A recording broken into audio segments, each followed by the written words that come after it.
E aí pessoal, sejam bem-vindos ao último vídeo do Escreva Seu Livro. Eu sou, nessa altura vocês já sabem quem eu sou. E hoje nós vamos falar sobre a grande Hidra de Lerna dos escritores, também conhecida como sinopse, e aproveitar a brecha para falar um pouquinho sobre título. E essas duas coisas são as duas grandes primeiras impressões que as pessoas vão ter do seu livro.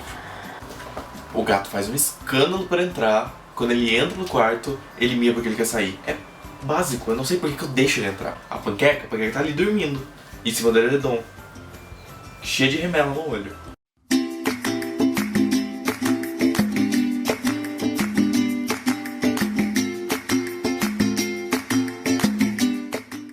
Por que todo escritor reclama de fazer a sinopse? Simples. Pensa que você passou meses trabalhando numa história em que você conhece o mundo fantástico, os personagens que nele vivem, os problemas que eles enfrentam e mais milhões de coisas que te fizeram rir e chorar e ficar nervoso e ansioso. E daí chega num ponto em que você precisa resumir essas, sei lá, 100 mil palavras, 200 mil palavras em 500.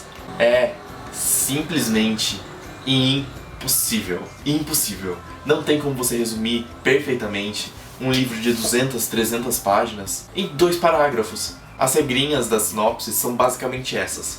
E são elas que vão deixar o seu trabalho longe de alcance. Você não pode contar muito sem soar explicativo. Você não consegue contar pouco sem soar vago. Você não pode estragar surpresas, mas você precisa expor a trama principal. Você precisa convencer os seus leitores de que a história é boa. Mas se você se autoelogiar demais, vai começar a soar arrogante. Você até tem uns colegas que poderiam dar indicações e colocar frases no verso do seu livro, mas se eles não forem super famosos, vai acabar soando como propaganda enganosa. De qualquer forma, é um furacão de problemas que você precisa enfrentar para chegar na sinopse perfeita pro seu livro. Se é que tal coisa existe, porque até hoje eu não descobri uma sinopse que fosse perfeita. E o principal ponto disso tudo é que a sinopse é a primeira coisa que alguém vai ler antes de decidir se vai ou não comprar o seu livro.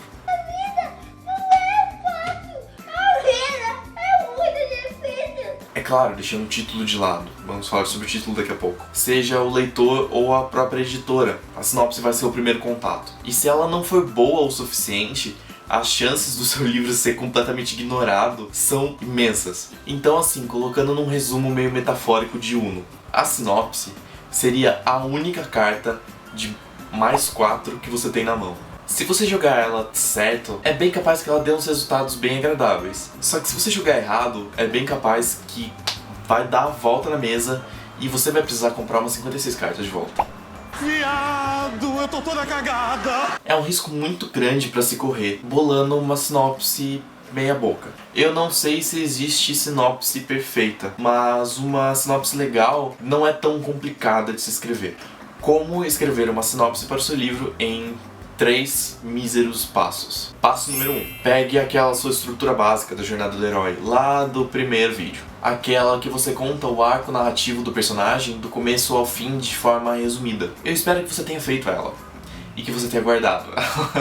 Porque é isso que a gente vai usar para escrever essa sinopse. Passo número 2. Leia as etapas Mundo Comum, Chamado Aventura e Aproximação da Caverna Oculta. Mas, William, a aproximação da Caverna Oculta é o miolo inteiro do livro. É, eu sei, mas a intenção é que nessa estrutura básica você tenha um parágrafo ou outro descrevendo esse miolo. Segura as pontas aí. Passo número 3. Trate essas 3 etapas da estrutura básica como os dados para você escrever uma dissertação. Todo mundo conhece o modelo básico de dissertação, né? Da escola. A primeira parte da sua dissertação sinopse vai ser baseada no mundo comum e no chamado aventura, e ela vai servir para prender o seu leitor naquele pequeno texto para vender o seu livro. Você explora em uma linha ou 2 quem é o seu personagem, onde ele está e o que vai acontecer com ele que vai ingressar ele numa grande jornada.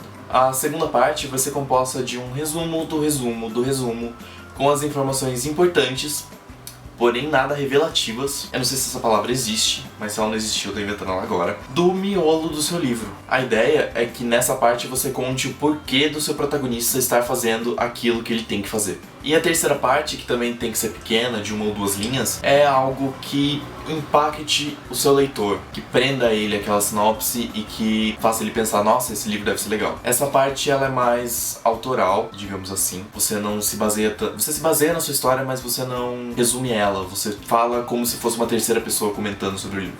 E pronto, a sua sinopse está terminada. Quase. Tem um quarto passo, entre aspas, aí. Eu não considero bem um quarto passo, mas enfim. Terminando esse terceiro passo, você vai ter um molde da sua sinopse. Ela não é o modelo final, a versão final. Ou pelo menos não deveria ser. A partir desse molde, você vai brincar com as palavras, colocar um pouquinho de mistério, colocar um pouquinho de comédia, ou o que quer que você acha que a sinopse deveria ter para conquistar o seu leitor. E usar desses artifícios de revisão e etc. para deixar a sinopse o mais próximo do perfeito possível. Eu dei uma olhada na minha estante e eu achei um livro nacional que usa esse molde de sinopse. E eu vou ler agora. O livro é esse daqui, é O Príncipe Gato e a Flor Cadáver, e a sinopse é essa. Se você não leu o primeiro livro e você tem interesse, dá uma barrinha de spoiler aqui. Então, vamos brincar assim agora. Concluída sua missão com a Ampulheta do Tempo, o Príncipe Gato é enviado de volta a Marshmallow, chamada Aventura Mundo Comum. Misteriosos acontecimentos alarmam os marshmallianos. Vilarejos vêm sendo atacados e o medo que ronda uma possível disputa entre feiticeiros e falcões peregrinos paira no ar. Todos se preparam para uma gigantesca batalha, aproximação da caverna oculta, miolo do livro. Rivalidades antigas, romance, magia e disputas pelo poder estão presentes nesse segundo volume, com uma pincelada de humor característica dos autores. Terceiro trecho autoral. É uma sinopse boa, ela resume bem a história de uma forma que não dá muito spoiler. Na verdade não dá nenhum spoiler. E ela te deixa curioso, pelo menos ela me deixa curioso. Esse modelo de sinopse ele funciona muito bem para qualquer tipo de livro. É claro que você vai ter que adaptar ele para o seu estilo, mas é uma base. E falando nisso, eu acho importante que você passe para o seu leitor, através da sinopse, o seu estilo da obra, porque isso acaba prendendo quem gosta do gênero. Tipo um trailer mental. E não tem nada de errado em você colocar algumas piadas numa sinopse de comédia, ou colocar algumas perguntas numa sinopse de mistério. Só não comece a exagerar muito nas coisas que são escritas, porque senão vai virar um circo e você perde todo o propósito da sinopse. Dito isso tudo, o título. O título ele é um ponto sensível para muita gente, porque muitas vezes foi ele que originou a ideia da história. Ou mesmo ele se encaixa tão bem no que vai ser contado, que a gente não percebe o quão errado ele soa. A verdade é que não existe certo ou errado na escolha de títulos, assim como não existe certo ou errado para qualquer outro processo de escrita. O que existe, na verdade, são macetes para facilitar a sua vida na parte comercial e nem tanto autoral. Por exemplo, um título imenso, ele é muito mais difícil de ser lembrado, e ele é muito mais propenso a cair na boca do povo como uma sigla ou um apelido. E convenhamos, isso não é muito bem o que você quer. Não vou falar que isso dificulta na venda, mas não é esse o propósito. Comercialmente, o que você quer é que as pessoas lembrem o nome do seu livro de forma fácil na hora de buscar alguma coisa para ler. Imagina se toda vez que você fosse na livraria procurando por alguma coisa do George Martin, você precisasse falar: "Oi, vendedor, estou aqui à procura de As Crônicas de Gelo e Fogo, livro 3, A Tormenta das Espadas." É totalmente sem noção. E é por isso que muita gente usa Game of Thrones, ou chega e fala: eu tô procurando o terceiro da Guerra dos Tronos. E eu sei o que você provavelmente está pensando. Esse cara tem um livro chamado A Lenda de Hogni, o Cinturão de Adara. Mas acredite você ou não, foi um erro de principiante. E hoje ele se chama só o Cinturão de Adara, que já é comprido o suficiente, inclusive. E esse título, ele melhorou muito com o tempo. Eu não vou explicar os motivos das trocas, mas enfim.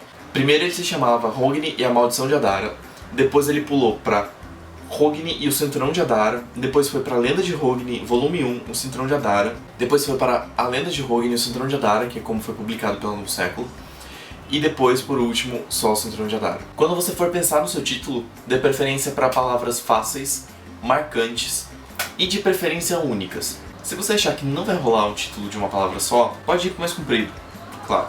Mas tenha ciência de que isso pode vir a atrapalhar. Não vai com certeza, mas é uma chance. Eu particularmente, eu gosto de títulos metafóricos ou com trocadilhos. Talvez eu bata nessa tecla demais, eu sinto que uma hora ela vai quebrar. Mas tudo se ilumina é um título que me chama muita atenção. Ou, por exemplo, outro, O Oceano no Fim do Caminho. É um título muito forte, muito impactante. No primeiro momento a pessoa não entende sobre o que aquilo se trata.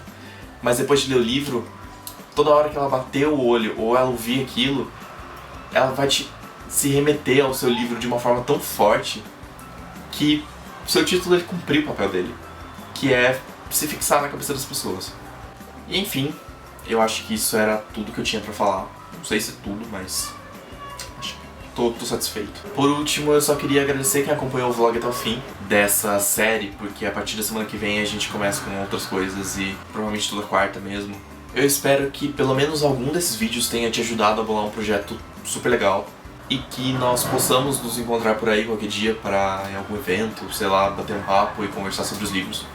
E se alguma dúvida surgir sobre alguma coisa que eu não comentei ou sobre alguma coisa que eu comentei e não fui bem explícito, pode entrar em contato por qualquer uma das redes sociais aqui embaixo. Eu tô basicamente 24 horas online, então é meio difícil eu não responder na hora. E não se esqueçam de curtir o vídeo, se inscrever no canal e assistir os outros vídeos também. E eu espero que vocês estejam aqui para me encontrar na semana que vem, na quarta-feira que vem. Porque eu vou ter uma surpresinha pros fãs de literatura nacional de plantão. Ou não. Eu não sei se vai acontecer na semana que vem, ou se na próxima. Mas de qualquer forma, uma hora aparece. Vai estar aqui um dia. Então, passe aqui para dar uma conferida. E até semana que vem.